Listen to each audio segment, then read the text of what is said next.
Hello, everyone. Today we are gathered to discuss a very important topic called Arming the New Generation with an Innovative Mind.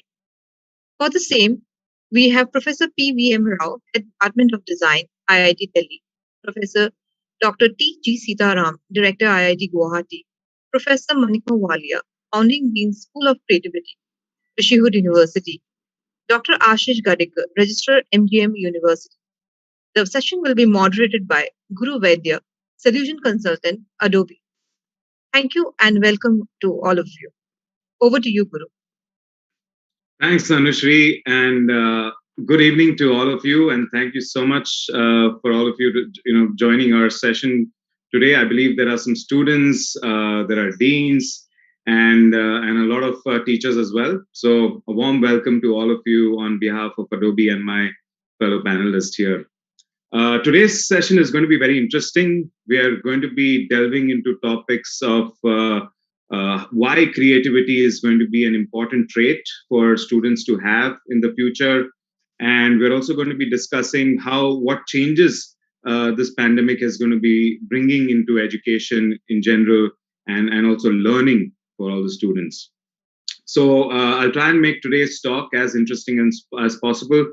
Please feel free to put your questions on the chat pod, and if there's time, we'd be happy to get our panelists to provide their insights. So on that note, let us now begin the show by first, I'm going to be requesting all of my panelists here to of course, some of you do not need any introduction, but, if there are those in the audience who lived under a rock and have no idea, so it'd be great to have some idea about your institution and the kind of courses that you offer. So why don't we start with Professor Walia and then move on to all of you. So over to you, Professor. Thank you, Guru, and good evening to Professor Rao, to Professor Sitaram, and Dr. Ashish. It's indeed a delightful moment to share this platform with you all. So thank you so much, and heartiest welcome to all the participants who have taken out time to attend this event. So, as Guru has said, that I will be brief in the introduction. I am founding Dean, School of Creativity, Rishihud University. So, School of Creativity is a very new school, and Rishihud University itself is a very new university. So, what is School of Creativity? So, School of Creativity is first and a very unique, one of its kind school of creativity, where we have tried to incorporate all the creative elements under one ecosystem kind approach. Rishihud, what we say, is a social impact university where we want all our learners, we want all our students, we want to nurture them so that they are able to create that much required change. As I said, we are a social impact university. So how do we nurture our learners so that that change can be achievable? Is what Rishihud is all about.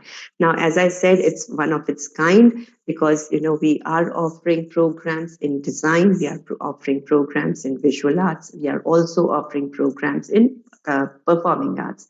So the objective or the aim or the vision was that we have different expressions of creativity. It's not only the visual expression, it's the visual expression, the body or the kinesthetic expression. And how, when we talk about a multidisciplinary approach, then how do we find a common synergy between all the expressions of creativity? So thereby, we thought, we researched, and then, of course, Indian higher education system, we have to adhere to the norms and the regulations of UGC. So it's one of its own kind school of creativity and the first school of creativity in Indian education under a comprehensive university. So how it is different, we'll come later. But then I would invite other participants also now to speak about it. Ma'am, before we move to the other participants, one more question that I had was, could you tell us something about yourself that is not public or no one knows about?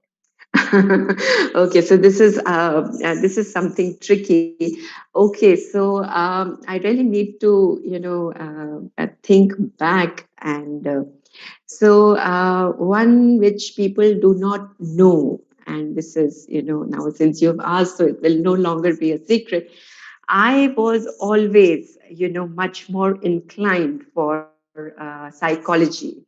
And, till my high school, I was one of the top students of psychology and economics. So my career prospect was to either undergo the aviation psychology or the organization psychology. But then gradually, when I started doing these experiments and the tests, which are a part of the curriculum, I was very sure that I want to get into clinical psychology. But then I got exposed to design, and design was again, talking about a very human centric approach. So the inclination of psychology, or my understanding of psychology, was easily pacified, if I can say that, towards understanding human behavior through design. So that's how. So this is something I try to talk about the cognitive part, to talk about the psychological aspect, and design gives you that kind of an opportunity. So, yes. Thank you, ma'am. Thanks for Thank sharing you. that. Thanks. Dr. Sitaram, can we head over to you, please? Yeah, thank you. So, but anyway, I'm not one of the designers. I'm a civil engineer, the director of IIT Guwahati.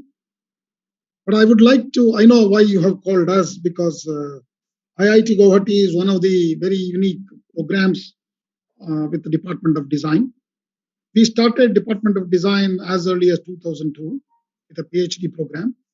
Now it has grown leaps and bounds. This is set up with a vision to enkindle some of the brightest technical minds of the country with a passion for innovation in technology, with firm understanding, appreciation, and celebration of design.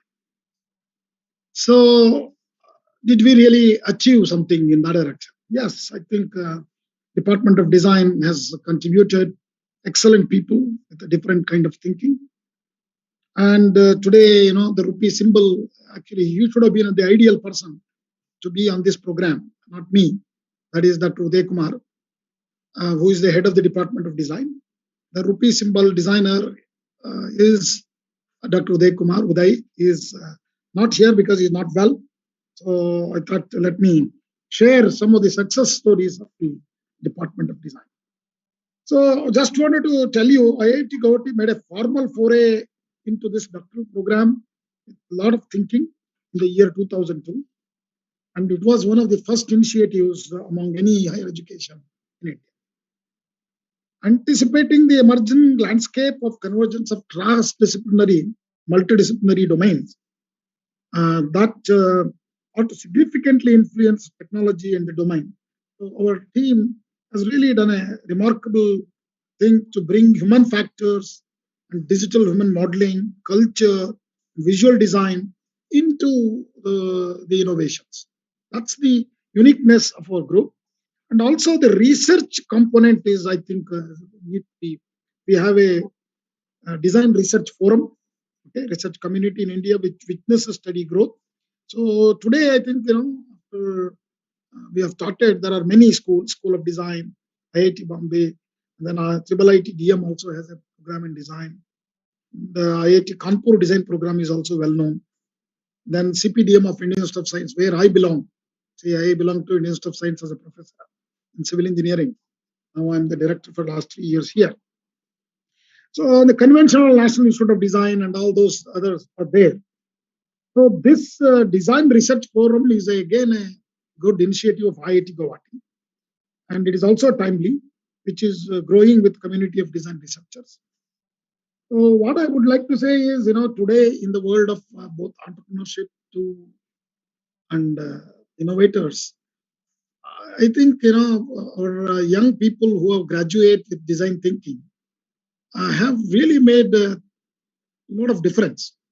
Now, what kind of difference they made? There, a lot of them have startups of their own. So they are no more a job seekers. I just saw one of the questions, placement. I think you don't need to worry about placement. They will find their placement. And also, they will place so many people. That's the beauty of this group. Okay, they are, even in our technology incubation cell, large number of these are from Department of Design. Okay, And several of their thing gone on to become very big companies. Okay? So I think this should be enough. Individually, as I told you, I'm a civil engineer. Okay? I'm more into infrastructure engineering, so I may not be the right person. Thank you so much. Thank you for sharing, sir. Sir, and one more question: is there something about you that nobody knows about as yet? I think, we are sitting in this position. There's nothing like that. No, everybody would know everybody. Today is a world of Facebook and No problem. so you're an open book today. Okay? Okay. Thank you so Thank much. you, sir. Thank you, sir. Thank you for sharing. Professor Rao, we'd love to hear your thoughts and the courses that you offer. Okay, good evening to one and all. Thanks for this opportunity. So I think many of you know IIT Delhi. I'm sure you heard about it. And when somebody says Indian Institute of Technology, immediately something which comes to people's mind is that this is an institute of technology. But the profile of IIT Delhi has changed considerably over the years. We not only have technology departments, we have now a number of other departments. For example, we have Department of Management, we have Department of Social Sciences, we have Department of Design, we have School of Public Policy. So in a way, the transition has been from technology to many other areas. And I think that was also because IITs now not only do teaching and research, but they are also very big in terms of innovation and knowledge application activities. Particularly if you look at last 15, 20 years, particularly last 10 years, there have been a lot of emphasis on creativity, innovation, entrepreneurship, and a lot of knowledge application activities happen. And knowledge application also demands that technology is only one component. You need to have many others. And I think this transition from technology to many other university type of atmosphere has helped us to do that. As I said, knowledge application, we also went through a major revision of our curriculum about 10 years back. So usually what happens in an educational institute, when you design a curriculum, students are usually not the stakeholders. It's usually decided by the faculty or administration and imposed on the students. But 10 years back, we did a reverse thing. We thought, let's ask students what do they want. And they said two things which they hate is teaching lectures and examinations. So we asked them, what do you want probably? And I think three things which came up in a big way is that they want experiential learning, learning by doing, and collaborative learning, learning in teams, and social learning where you can connect with the real world. And I think now we have almost more than a dozen activities, programs, major emphasis on these aspects. And we are seeing that it's already paying very well. But just to add, during a pandemic, we did have a problem because doing an experiential learning and social learning took a little backseat. And again, the emphasis went back to some extent on lectures and examinations, which is easier to do online. However, one good thing which pandemic has done is that we were able to actually reach out to many other institutes. For example, in some of the courses, we threw it open for other colleges to basically join our courses. And that way, instead of teaching, let's say, a class of 50 or 60, we could even do a class of 300 or a 400, giving a bigger opportunity to, let's say, students who otherwise would not have made it to IIT. Thank you. And I think I'll come back with more things later. Very interesting, sir. And also, sir, anything that you'd like to share about yourself that no one probably knows about? Yeah, sometimes, even though things are public, but many people may not know, IITs too can be associated with more than one department. And usually people are associated with one or two, but I was lucky to be associated with 4 as a professor. Wow. Okay. Mechanical engineering, design, information technology, and public policy. Thanks for sharing that, sir. Thank you. Dr. Garikar, over to you, sir. If you Thank you could so have much. yeah. Thank you so much, Guru. And I'm really privileged to have been here in front of the great stalwarts, I would say, and especially Dr. P.M. Rao, Dr. Sitharaman, and Manika Walia, madam, all coming from different thoughts and great institutions. I represent MGM University. I'm the registrar of MGM University Aurangabad. So this is one of the 5 campuses of the trust, which was formed way back in 1982 with a mission of education, healthcare, and service. So though MGM University actually came into inceptions in 2019, and since then we basically wanted to amalgamate all the institutions that were there in this campus. So this vision was broad always. We were the trustees or the people behind this were always of the thought that they need to have a multidisciplinary approach much before than everybody else started talking about it. And with that, the trust started with different institutions in different areas, like Valia ma'am just mentioned performing arts. We also have social sciences and humanities in this. So most of the students associate this campus with engineering and medical, but we do have these different branches of biotechnology, for example. Then computer science, there are different areas of computer science, AI, ML, and augmented reality, that one area. Also, a lot is being done in the field of chemical engineering as well as biotechnology. And we are constantly connecting with the agriculture sector as well, because of the proximity of agricultural fields around us and the people there. So we are working on that. So that has been the crux with this 2 years of MGM University. We have been trying to develop this multidisciplinary approach, have everything under one umbrella of MGM University, and give the options to the students to pursue any discipline irrespective. So when I came to know about this topic for today, again, design, it's one of the visions as well. And I'm very privileged to have these people with me, and I'm going to learn a lot at the same time. Thank you. And last question to you, Dr. Gadikar. Is there anything that you haven't shared publicly that you could share in this forum? Yeah, I completely agree with Dr. Rao here. This is such an open book. Everything is known about everyone. But I would like to say that I still, not many people know that I know a bit of metallurgy as well. And if given a chance, I would still want to go and do the kind of job I used to do in my first job in the shop floor. So that's where I really want to be all the time. So that's one thing nobody knows about it. Thank you so much for sharing, and in fact, all of you, thank you so much for that round. The next one now, I'd like to switch gears a little, and we always begin talking about students and student problems. So I say, why don't we go backwards and take an industry point of view? So, in what, according to all of you, looking at students today who are going to be, tomorrow's workforce, and and with the way that things are changing at the rate that they are today, what do you think are going to be some essential traits or skills which students need to have in order to survive, or in some cases maybe even thrive in that economy, in that work atmosphere, that environment? So would love to hear your thoughts. If any one of you can go first.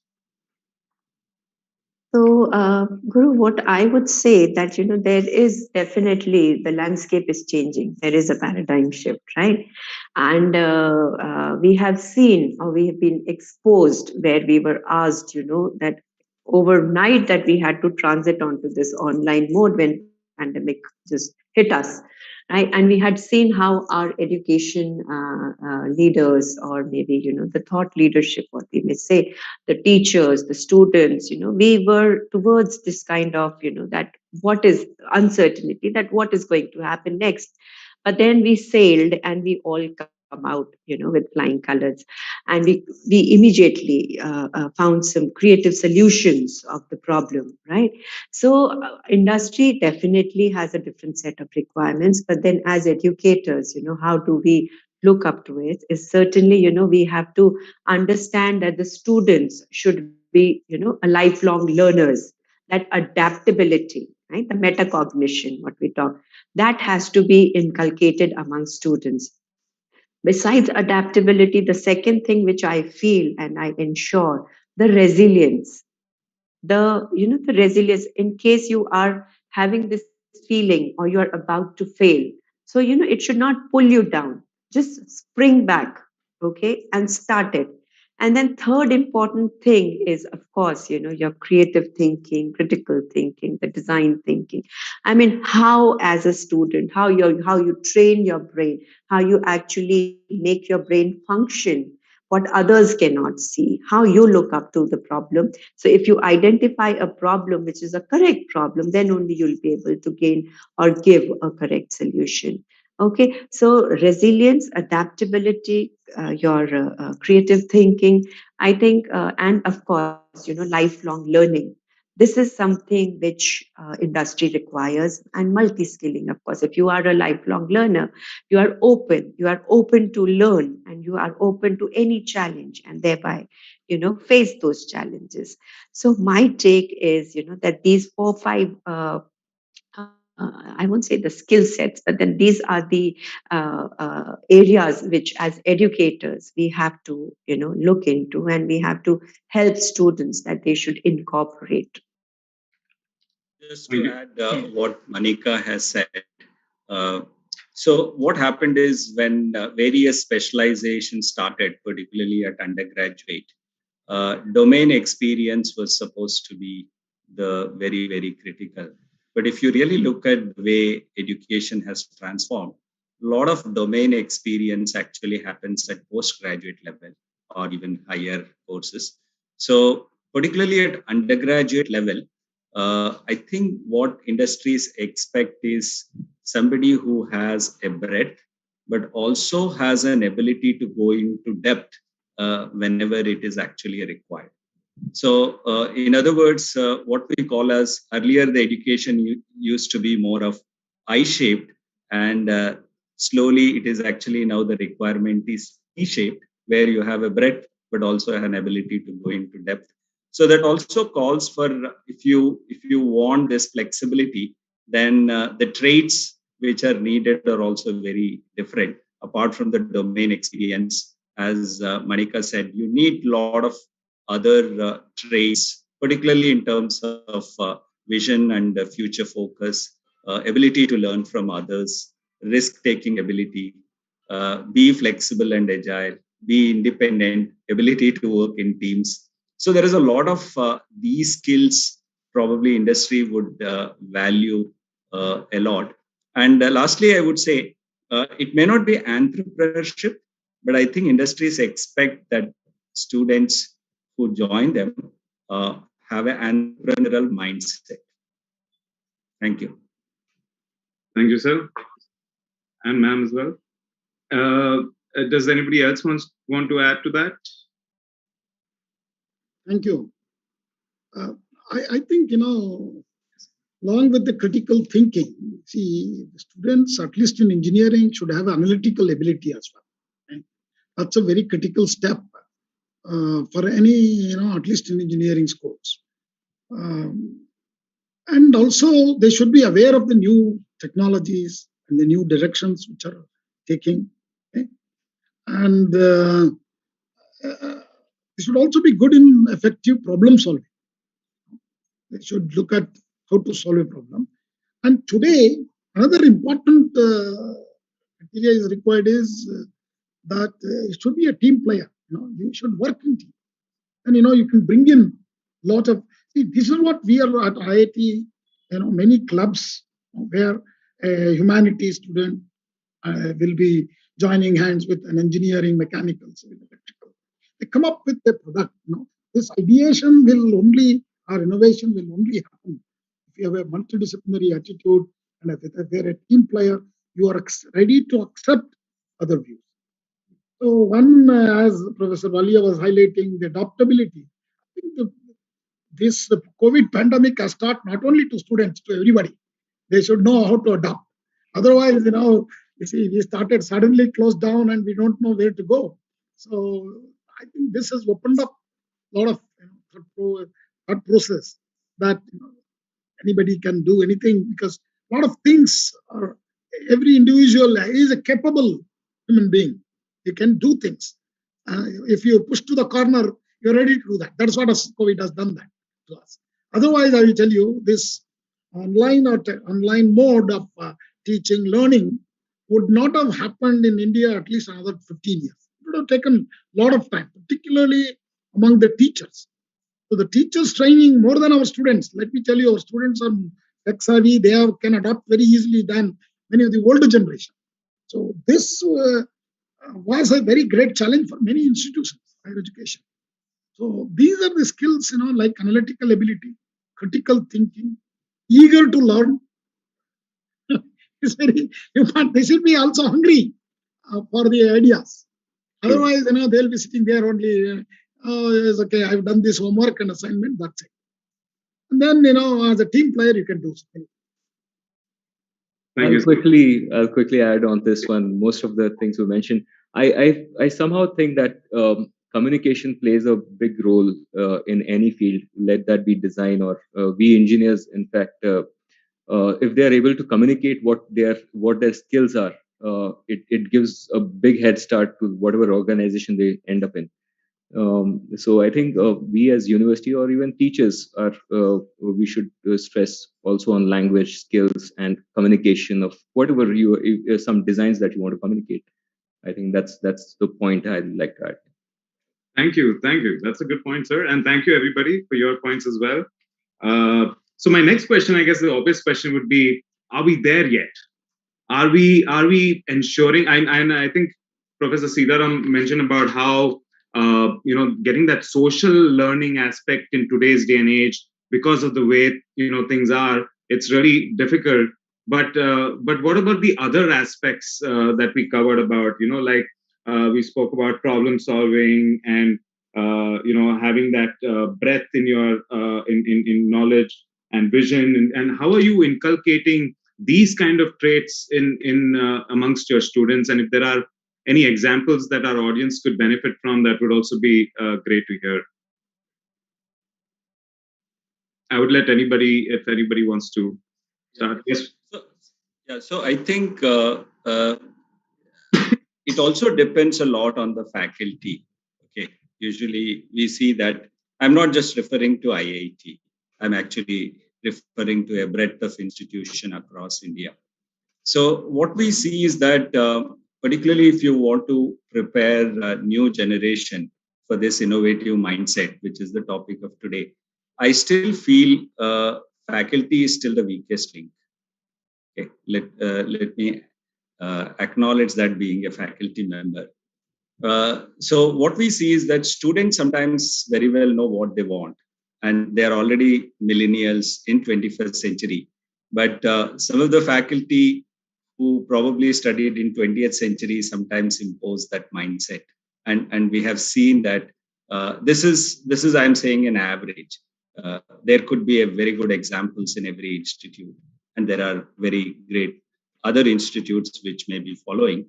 But so one of the things which we see is that how much of you allow this flexibility to students to pursue, as you said, experiential learning or collaborative learning or social learning ultimately decides. We have also seen in some cases when this is not coming from the educational system, students actually finding their own ways to find the basically and look at opportunities which can give them, whether it's a hackathon or whether it's a MOOC courses from other institutes, and there could be a many ways, and we have seen that. So I would say probably if we really want to go in a big way, and I think lot of I think probably orientation is also needed in the faculty side. Thank you, sir. Good points there. I would like to add, what Professor Rao has said that, of course, the faculty mindset has to be changed, and a relooking is the need of the hour. But at the same time, I mean, we are not talking about the national eminent institutes. I'm talking as representing a private institute. The systems. The systems actually tie our hands. There are so many rules and regulations. I mean, even if we want to do it, right? Now, if everybody is talking about the experiential learning, that there, so it's a very practical problem. We want to relook into the curriculum. So, at what we have done at School of Creativity is actually, we have taken these principles. So there are three principles which I have worked on. Is that education has to be student driven. It has to be student centric. That means that the students should be very, very clear as what they are learning and why they are learning.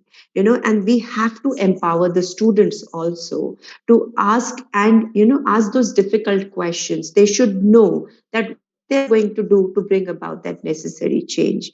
And the second principle which I have tried to look into is also that the students have to be given that kind of a network and employability angle, right? We have to train those students by realigning the curriculum, right? It's rebundling of the whole education system, where the students are pushed into those rooms where important decisions are made. So how do you do that, right? By the end of the day, in a private organization where the fee structure is superbly high, you have to make a student employable, whether he is under somebody or he's generating livelihood through being a good entrepreneur, right? So how do we do that? That's exactly my question to this education system, which we have to follow blindly, and it's a very traditional system. Okay. Okay. Thank you, ma'am. Thank you. You see, I think all of us are familiar with the Sustainable Development Goals. These are adopted by all countries. We have only 10 more years left to implement these. Unfortunately, we haven't really put them into any of our curriculum. Okay, so it's a very difficult task when our younger generation doesn't know about anything about sustainability. See, in every design, whether it is any civil to every area, sustainability is going to be the key because we don't have infinite resources. So we need to inculcate some of those ideas to all the students. So we actually started a compulsory course for all the graduating undergraduate students at second year on SDG goals itself. Okay, so we're going to teach what are these goals, who has made them. Okay, the United Nations is done it, and every country is signatory to it. But you ask anybody, doesn't know anything about it. But every state is struggling to implement them in every program. And there is incentives if you do that for even for industries. Okay, so I feel this to be done in a very big way. Otherwise, we would not be solving problems in reality, because we will be only doing lip service to that. And particularly the pandemic, not only teaching us many things, but it has also given us enough bandwidth to really reach to the nook and corner of the country. So that way, the institutions which were not at all thinking about online, and also thinking that online is a second grade citizen.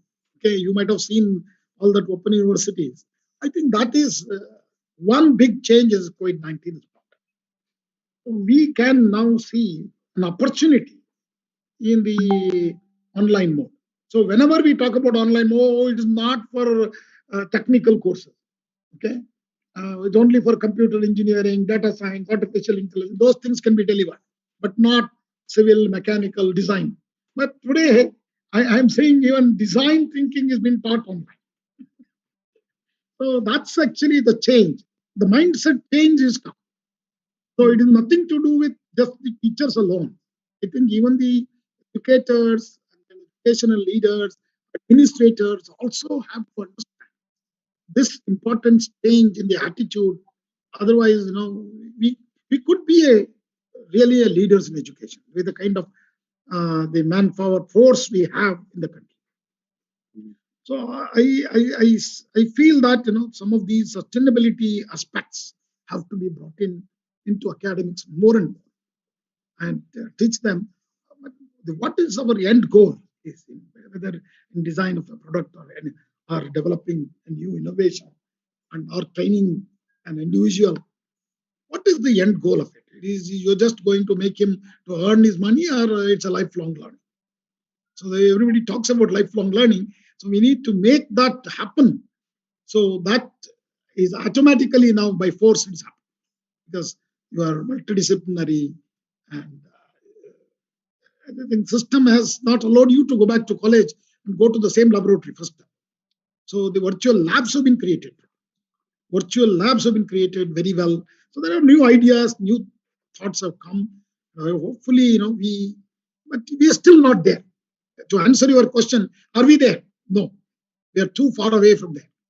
We have just begun. So the route is quite open though. So we have to now put teams together to work together at a national level. At every level, actually, we need to work. Not just the teachers level, student level, and even administrator level. At every level, we need to bring this momentum and take it. Thank you. Thank you, sir. Thank you, sir. To answer your question, Guru, I'd just like to add one small thing that, of course, we, as everyone says, we are not there yet. But if you really look at it, you have to think both upstream and downstream in education. You at one side you're looking to compete with international schools. Manika ma'am just spoke about how private universities have come up and how they are trying to work. At the same time, we also have to reach out to those who have don't have access to education. So we have to even get the creative minds, and it's incredible amount of creativity out there as well. And it's just about how we tap them and get. So I think to get there, really, we also need to look downstream at what we have and how far we can reach till them without like making it too difficult for them to get here. So that's another challenge there. Thanks, doctor. Unlike the industrial age, the conceptual age, doesn't just require us to just know things. Logic, reasoning, analysis are just not enough.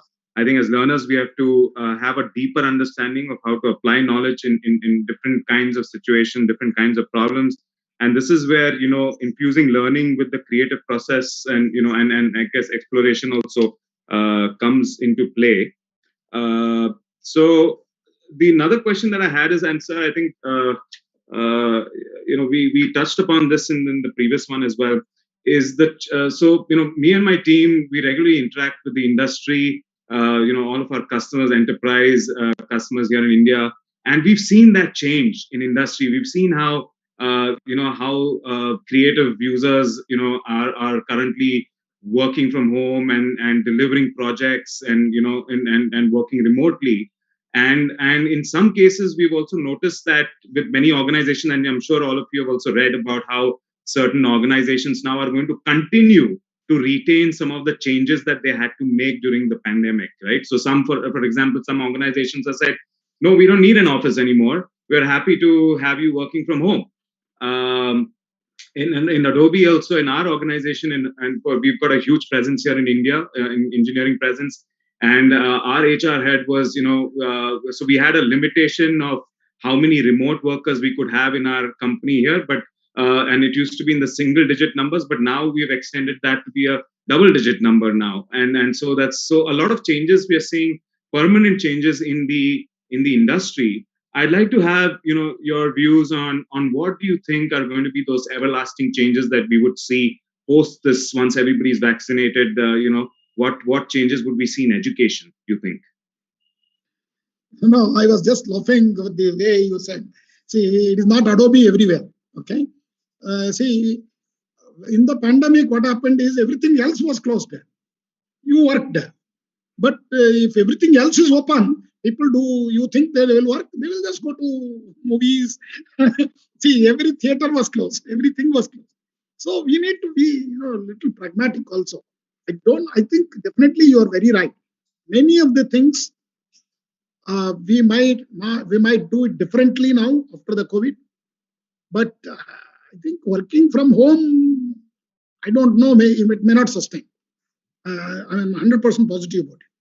So particularly for at least in education, I think students we take the education to their homes. I possibly 50%, but another 50%, I think we have to look at the blended learning. Okay, the blended learning is going to remain, but that's going to be the focus. Particularly if you want to teach design thinking, engineering, all that, we need to bring them back to reality, and hands-on and skills are very, very key. So I hope there will be some adjustments in both sides, and we will maybe tread a middle pathway than the extremes. That's a true civil engineer there, actually. He spoke his mind when it's impossible to have a civil engineering class happening online and working from home. So I get where it's coming from. Yes, sorry, Malika, ma'am, please. No, that's perfect. So it's just one thing, I agree, with Professor Sitaram that it would be more of a hybrid or a blended learning model, and if this pandemic wouldn't have happened, trust me, we wouldn't have even explored in our faintest of dreams that, this could be also one way of teaching. But then we were forced and we explored and we found our own ways and successful ways to deliver.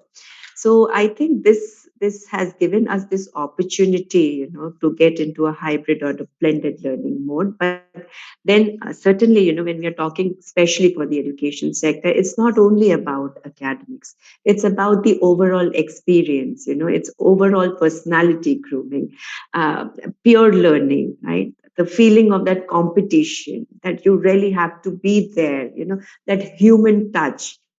uh, if you're talking about experiential, it's not possible to conduct a subject which is like a highly practical subject. Maybe, if you want to take students to a workshop, how do you take them through online? So I think, this blended learning model will be the way forward, and it should be, when we are talking about collaboration and communication. So it just beautifully solves two and two together. So my take is that, the blended learning mode or the hybrid learning mode will be something which the institutes and the universities would take it forward. Okay. So I think I'll just add one or two things. So what, particularly because of the pandemic, we know that there have been a lot of changes, but I still feel we have not fully leveraged on what are the opportunities which it still offers, particularly in educational institutes. Okay. When the online classes started, people still imposed the synchronous learning, even in online, when there could have been a lot of asynchronous learning, which was possible. That is one. And we see still it's happening in many places where you do the same thing which in a classroom, just that you are online. But I think online offers many more opportunities which are there to be more, instead of just concentrating on examination oriented, let's say, an educational system, little bit more learning centric educational system is still possible with the online. And as I said earlier, also, we really did not go in a meta university mode where the strengths of various universities could have been combined and students would have benefited, which also did not happen. But I think these will happen. Only thing is we have been very slow, but I'm sure some of these things will definitely happen. I also saw something related to school kids. So one good thing which happened is whenever we had free time, we could actually do an outreach program for schools, which was not possible earlier. And bringing large number of school students to campus was very, very a difficult option. Just to give, I did 2 design thinking workshops for school kids. and one of them had like about 6,000, and another one has a 18,000 YouTube this thing. You can't imagine doing that. You would have even not thought of reaching out to such a large number of students had it you are if you are still thinking about, let's say, bringing the students to campus to take these lectures and workshops. So true, sir. So true. Dr. Gargar, do you want to add something? I was just remembering an interaction with one of the teachers who got the international award. By it was for one of the top teachers, and he got the first prize. Dr. Ranjit Singh Disley. He's a primary teacher, and he integrated different methods, like the different simple things that he did to teach the students from the villages, where he could use QR codes in the textbooks. Just through that, the students would get audio visual way of doing learning, and very simple techniques of teaching and to reach out in that. So I think the ocean is quite wide if, as far as this part of education is concerned as well. Blended learning is the way, but when you go into a situation, there are many creative ways of dealing with teaching as well. So this simple example can lead to so many new innovations in the same area. Yeah. All right. Thank you. Thank you for that. Next question, and then I'm going to actually open it up for some audience questions. So audience members, please feel free to put your questions. I can see some questions in there, and I will ask our panelists those questions. But before I get to that, sir and ma'am, I have one question about. I'm sure all of you, are convinced that for any student practicing design or arts, it's important to have these kind of skills. But like I said earlier, in our audience today, we've got universities and institutions from various different disciplines other than art. What would your advice be to them? And for example, what would you say to them if you did believe that creativity should be agnostic of which discipline you take, and it should be a trait that every student should have. And in fact, this is something that is also reflected in our the new education policy that came out last year. Also had this very line in there, the first in one of the first paragraphs there.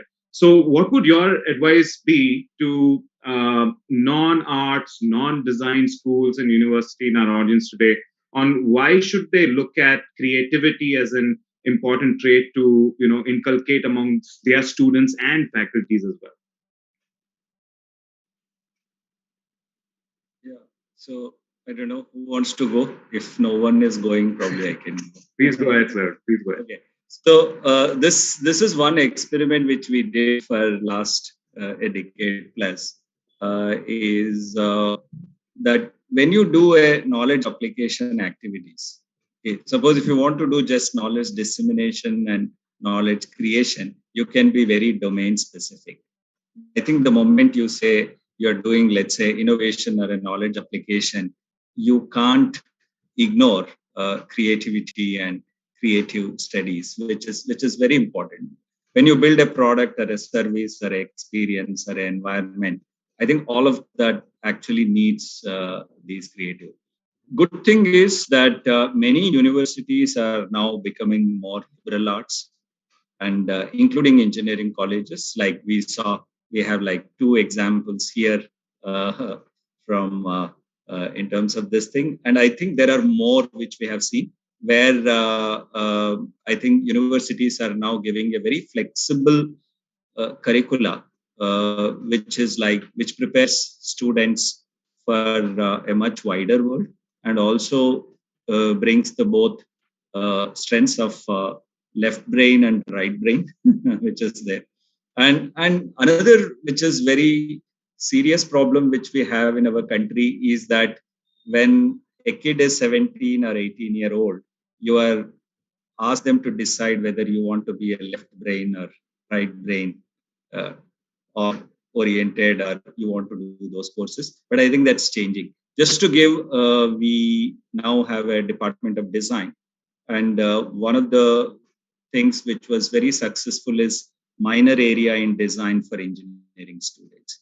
So a lot of computer science students, electrical, textile, engineering, physics, biotechnology, they come to do the courses which are very creative in nature, and they love, because they were pushed to probably engineering either knowingly or unknowingly, purely from the opportunities. But when they realize that that's their genuine interest, and they are coming in big numbers. So we have like computer science people coming and doing minor area and going for higher studies in design rather than computer science. We have quite a few examples now. Excellent. Thank you, sir. And I'll just add what Sir has just said, that why creativity is so, the buzzword, and it is the need of the hour. I mean, creativity is profoundly human, right? We are born with it. It's in us. It's innate, okay? Now, what happens is that you talk to a kid who's like 5 to 6 years old, and then you talk to a college student. So there is, that free flow, that inhibition seeps in. Okay. That why this inhibition seeps in is because of, just find the right answer. This is how you have to go. So we try to curtail the mind and the thinking power. Okay. Now, why creativity is gaining, what your question was, is basically that what Sir said about innovation. Whenever we are in a crisis, we are stuck in a problem. So don't we, without any formal training or any, don't we come out with the most creative solution? Okay. I mean, look at the kind of grassroots innovations India has. What is it? It's basically a solution to solve the immediate problem, right? Whether it's in Kashmir, that walnut cracker, or whether it's taking out the wool from a sheep, whatever. I mean, this is basically the creativity is in us, but we forcefully try to curtail, inhibit, and don't let it come in the exterior world. So creativity, gives you that kind of a leverage, whether you are getting into management, hospitality, science, technology. The crux is that you need to have a creative mindset. But then, yes, if you would have asked me 20 years down the line that what was design in India, especially, I would have said that design was adding some beautification or aesthetics to a product or giving a functionality to a product. But trust me, in present day, it is not about only beautification and functionality and form generation. It is about how you start thinking, right? How you start thinking differently. That is where the creative mindset actually is required, which we all have. It's not that we don't have. We all have that, right? So that's my take on it. Thank you, ma'am.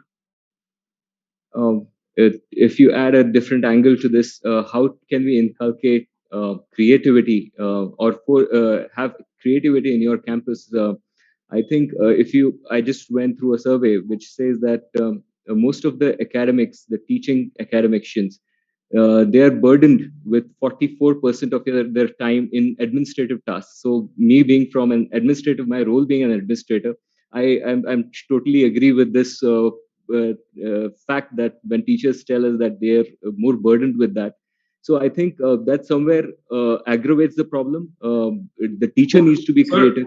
Was this because of the pandemic, or this is even pre-pandemic and even post-pandemic? The burden of academic administrative work to the teachers, though it's a very you can go on this topic. But I think if there is a way in which we have more efficient management, more efficient administrative management, the teachers and everyone will get to think more. They will get to read more, and that's what we are facing the challenge. Like teachers accessing resources, doing actual academic research, it on the ground level, it's very low in many parts. So I think our task or any university task is to improve their operational efficiency as far as administration is concerned, and that's how you can get a more synergic atmosphere in a academic institution and expect what we should be expecting from them. Just my small bit on this one. True. Thanks. Thank you, sir. Dr. Sitaram, do you want to add something? Yeah. I will see, to answer your question, whether it's non-technical student who are into arts, commerce, and other things. First, I will advise them that develop an attitude, be confident. Your communication skills are very critical. Okay, more than what you know, how you communicate, because that's what people will look at you. Because they see what you know cannot be anyway reviewed in 1 hour. Okay, so once you are successful in communicating to the people that you are worthy of joining, then you can develop your skills also, because there are plenty of opportunities today online. Again, thanks to online, everything is available free of cost to you. I mean, any course you take, okay, you have the habit of updating your skills, keep updating your skills, and pursue the courses online, and work on your weak areas. But all that is fine. So what I would like to tell you is purely a technolocentric view of innovation is not going to be sustainable. Again, I'll come back to sustainability. Okay, so that means today we require all branches of people. So that's what I've advised them. Have confidence. It is today now the new companies will be looking at people from background in commerce, background in arts, background in. That's why we started actually. We are thinking now. All our BTech and B design students, we wanted to offer a course on business development compulsory as a special, and then marketing and finance. So these three areas we never teach any engineers. Engineers are very, very weak in this. So if you are able to teach the engineers on finance, marketing, they would be definitely a better entrepreneur. And that would actually better for the country as well, because now they are no more the job seekers, they are the job givers. I think I'll stop there. Thank you. Good point. I just wanted to add what Manika has said.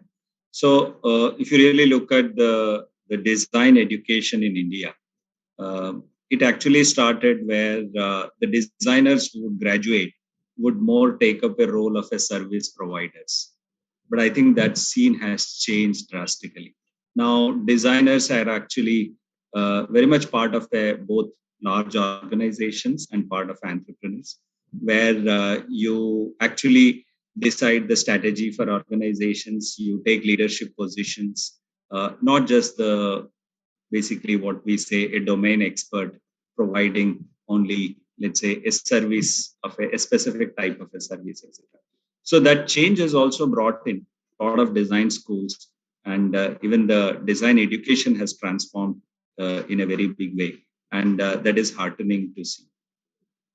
Thank you, and very true, sir. In fact, I was just going to say about how even we are noticing, designers now in boardroom meetings, which was never the case earlier, and so they are having a say, to provide probably another perspective, towards problem solving, which is many organizations are being design led now, and and understand that experience is the differentiator now, in terms of. Yes, sir. Please, Sitaram, sir. I just wanted to add, see, please look at the future. Not only your boardrooms, even the schools, education, colleges will change based on AI, artificial intelligence, machine learning, and deep learning are going to penetrate in every aspect of our lives. So this is going to change the way we do anything, whether teaching, learning, and then training. Okay, I think because AICT has already put up all our MOOC courses and NPTEL courses, which was developed by all our professors from IITs in English. Now it is available in any local language, 17 local languages. So that means they can learn now in Kannada, in Marathi, the same material, by using the AI tools. So this is one just simple example I gave you. So AI is going to really change the way we do business in every sector of our life.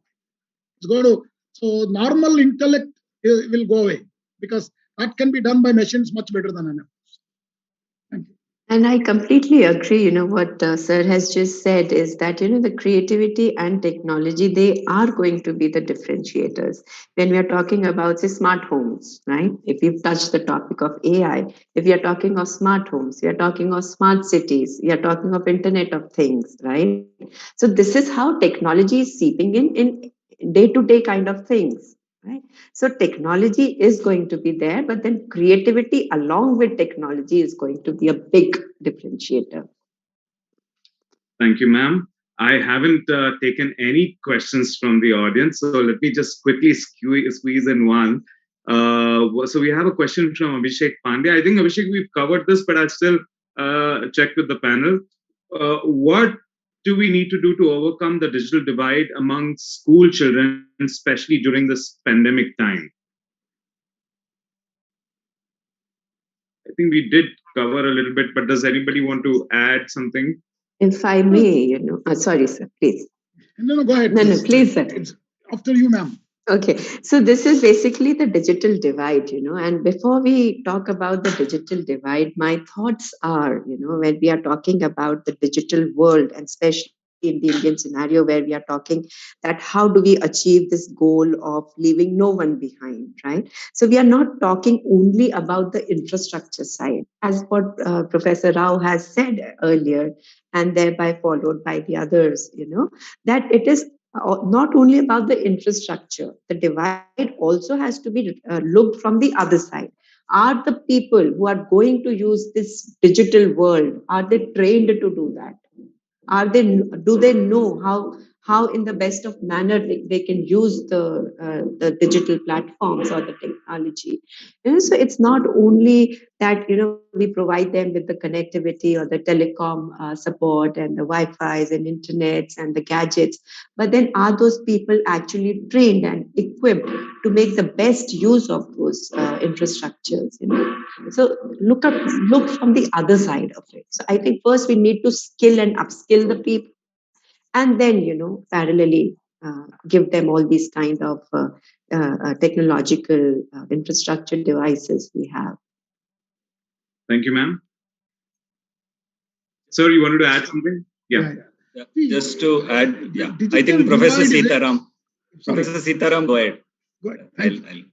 Digital divide is a very complex topic, actually. I'll tell you at different scales, as Professor Walia highlighted one aspect of it, of the digital design learning. But what I'm doing, country of our scale, okay, with 6 lakh villages.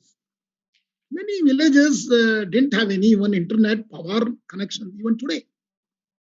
Okay, so that digital divide in a country like ours, I think it's going to remain.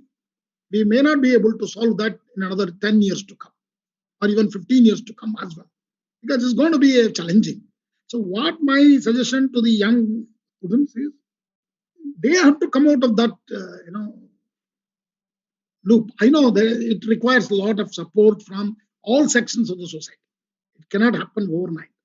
So digital divide in a country like ours, if you're only looking at the online component, will leave the less privileged sections lower and lower, and higher it will go. There will be a divide like rich and poor.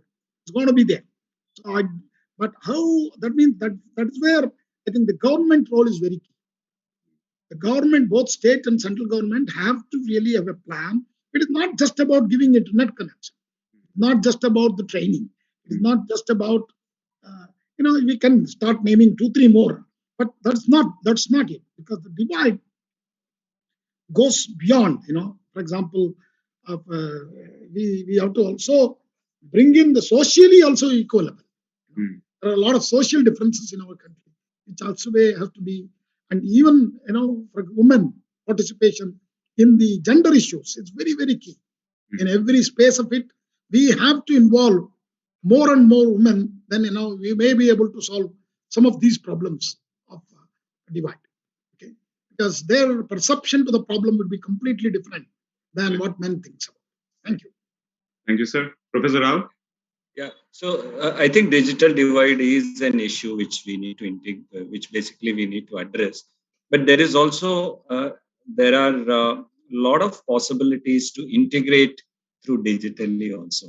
I'll just give an example. So we did this course for school kids and design thinking, which was attended by a lot of school students. So we got a lot of very interesting feedback, which we never expected. So one of the students said, first time I had a exercise done with my grandparents and they enjoyed too. Okay. And there is another case where a father and a daughter did this thing. And father has written that I always used to underestimate my daughter, but looking at her answers and the exercises, I'm more confident about that. And there is the third, which is even more interesting case. In Andhra Pradesh, one of the teacher had a class during the same time when lecture was being held. So he used to listen in English and translate in Telugu to the class so that they are also benefited. So, but these are very interesting things which we never thought that digital technologies can bring also. So I think there is a lot of positive side of that. Thank you, sir. And also the increased penetration of the internet in all parts of the country. I think if you see, India has gained a lot of access. We actually have very good internet connectivity, and everyone is connected to computers. And also, if you say unprivileged, or you can say rural, where they don't get access, there's a divide actually. But gram panchayats, for example, they are provided with computers. So there could be many ways in which we could do this kind of education. And we are all trained for this medium of Zoom and everything. So I think we will be much more equipped as far as having the teaching go to the deepest pockets of our country as well. So I think there is an opportunity as well from all the learnings we had from the pandemic. Yeah. I completely agree with all of you, and in fact, I'm totally bullish about our capability of our own citizens to be. I mean, the country that invented the word jugaad, after all, there has to be some way that we will find a way through this problem as well. We've gone slightly over the time, but it's been such a great discussion, and thank you so much to all of you for sharing your thoughts and your ideas and helping answer some of the questions. We couldn't get to a lot of questions, but I think, in the given time, we did cover a lot of topics that I think our audience are going to love and hopefully implement as well. On that note, thank you so much to all of you again for joining us, and warm thank you from Adobe as well. Anushri, back to you. Yeah, thank you so much, Guru. Thank you, everybody from Indian Express Group. And we hope to be in touch with you in some or the other ways. It's good to have everybody from the education system here talking about the transformation the sector is going through. Thank you so much. Thank you so much. Thank you Pleasure. so much, Guru. Thank Excellent. you. Thanks so much. Thank you.